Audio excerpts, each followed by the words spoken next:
c'est la femme de Trui. Le 5e point, c'est la femme de Trui. Quand nous lisons Proverbe 6, du verset 26 au verset 35, tu vas comprendre le danger qu'il y a à chercher la femme de Trui. Quand tu cherches la femme de Trui, tu es déjà mort. Quand tu cherches la femme de Trui, tu as déjà tué ta vie. Quand tu cherches la femme de Trui, tu as déjà tué ta destinée. Quand tu cherches la femme de Trui, tu es déjà un mort qui a déjà pourri. Je te conseille de lire Proverbe 6, verset 26 au verset 35, tu vas comprendre que la femme de Trui est dangereuse. La Bible dit que quand tu cherches la femme de Trui, quand tu vas vers la femme de Trui, quand tu montes sur la femme de Trui, ce qui doit t'arriver, c'est la mort. La conséquence, c'est la mort. Quand tu fais cela, tu crois que le propriétaire de cette femme ne te voit pas. Mais le vrai propriétaire, c'est Dieu. Dieu te voit quand tu le fais. Dieu sait où tu le fais. Dieu voit comment tu es en train de le faire. Dieu sait quand tu es en train de le faire. Dieu te voit quand tu es en train de le faire. Et tu es déjà mort. Quand tu touches à la femme de Trui, tu es déjà mort. C'est une loi divine, c'est une loi spirituelle qui ne respecte personne, qui que tu sois. Donc pendant que tu t'amuses avec la femme de Trui, sache que tu es déjà mort. C'est Dieu qui le dit. Ne touche jamais à la femme de quelqu'un. Ne touche jamais à la femme de Trui. Même si elle a besoin de toi, fuis. Je te dis, fuis. Faut pas toucher à la femme de Trui. Mais aujourd'hui, nous voyons des gens qui s'amusent avec les femmes de Trui, les femmes qui s'amusent avec les maris de Trui. C'est pareil pour la femme qui s'amuse avec le mari de Trui. Vous êtes déjà des condamnés à la mort. La femme qui joue avec le mari de Trui, mais madame, tu es déjà morte. Tu crois que tu vis, mais tu es morte. C'est pareil pour l'homme qui s'amuse avec la femme de Trui. Mon frère, tu es déjà mort. Parce que Dieu qui a parlé, Dieu qui a dit que quand tu t'amuses avec la femme de Trui, ce qui doit t'arriver, c'est la mort, mais tu es déjà mort. Pourquoi vous pouvez jouer avec ce qui vous tue?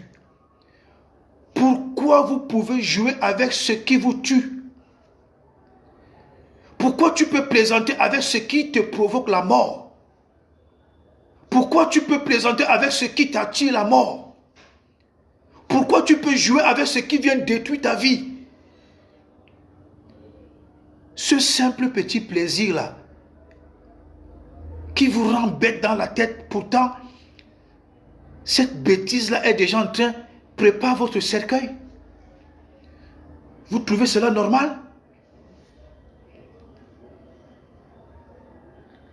Est-ce que vous trouvez cela normal?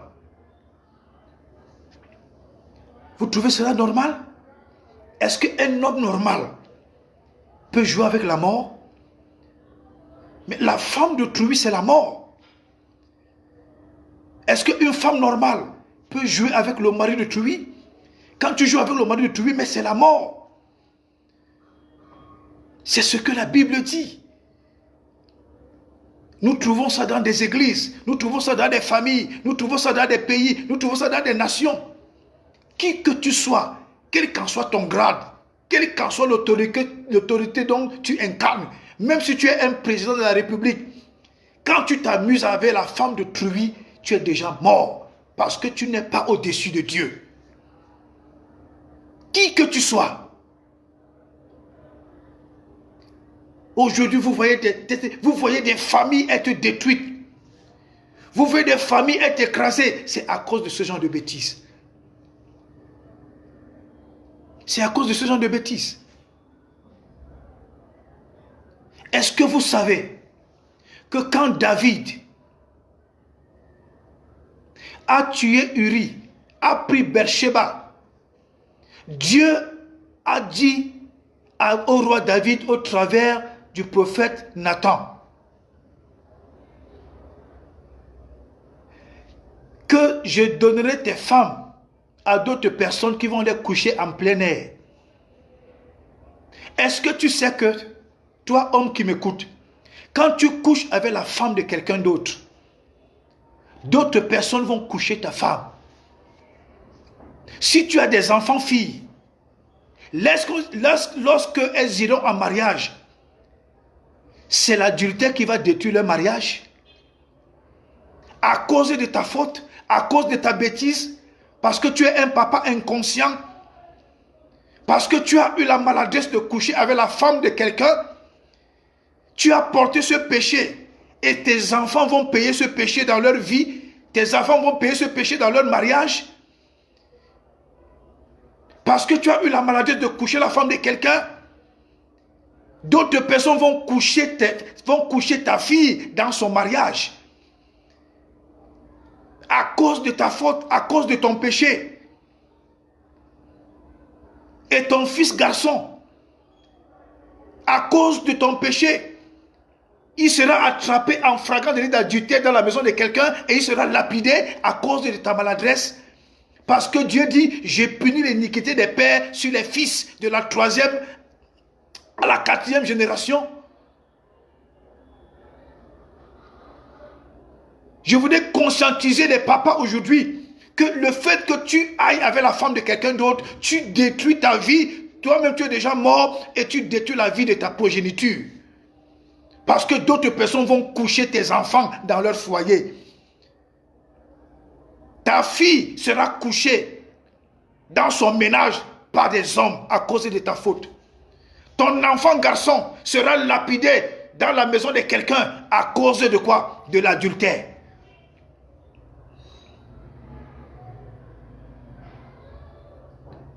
Mais soyons conscients, soyons sérieux.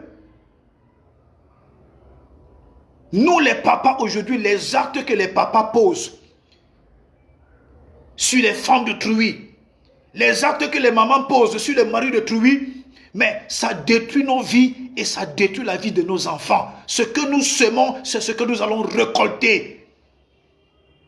Nos enfants récoltent à cause de notre inconscience, à cause de notre bêtise. Faut pas toucher à la femme de quelqu'un. Madame, ne touche pas au mari de quelqu'un. Monsieur, ne touche pas à la femme de quelqu'un. Parce que ce sont des choses qui tuent. Ça tue. Ça te tue et ça tue tes enfants. Ce que je vous dis là est réel. Je dis que ça vous tue et ça tue vos enfants. Ce que vous semez, c'est ce que vous récoltez. Ce que vous semez, c'est ce que vos enfants vont récolter. Si un jour tu as couché avec la femme de quelqu'un, sache que d'autres personnes vont coucher avec tes enfants. Soyons conscients. C'est pourquoi vous voyez, moi je suis un type de pasteur, je ne cache rien, je ne garde rien, je dis des choses comme Dieu me met dans l'esprit et je m'appuie sur la parole de Dieu. Je ne caresse pas les hommes, je ne caresse pas les chrétiens au sens du poil. Parce que quand tu caresses les hommes et les chrétiens au sens du poil, tu les excites à faire le mal. C'est pourquoi j'aime dire la vérité pour mettre chacun devant des faits accomplis. Alléluia. Donc vraiment, il faut arrêter ce désordre. Aujourd'hui, vous voyez des jeunes filles qui se prostituent dans nos pays africains. Vous voyez des boîtes de nuit qui s'ouvrent. La prostitution est pleine. Même les femmes mariées se prostituent. Vous croyez que ça vient d'où? Allez bien fouiller. Vous allez voir que certainement, le papa de cette fille-là passait le temps à coucher les femmes des gens. Vous allez bien voir que les papas de ces garçons-là passaient le temps à coucher les femmes des gens. Vous allez bien voir que la maman de ces filles-là passait le temps à dormir avec les maris des gens. Il y a toujours une raison. Rien n'est fait au hasard. Il n'y a rien de nouveau sous le soleil. Rien de nouveau sous le soleil. Faites très attention. Faites très attention. Les actes que vous posez ont des conséquences générationnelles. Je dis que les actes que vous posez ont des conséquences générationnelles.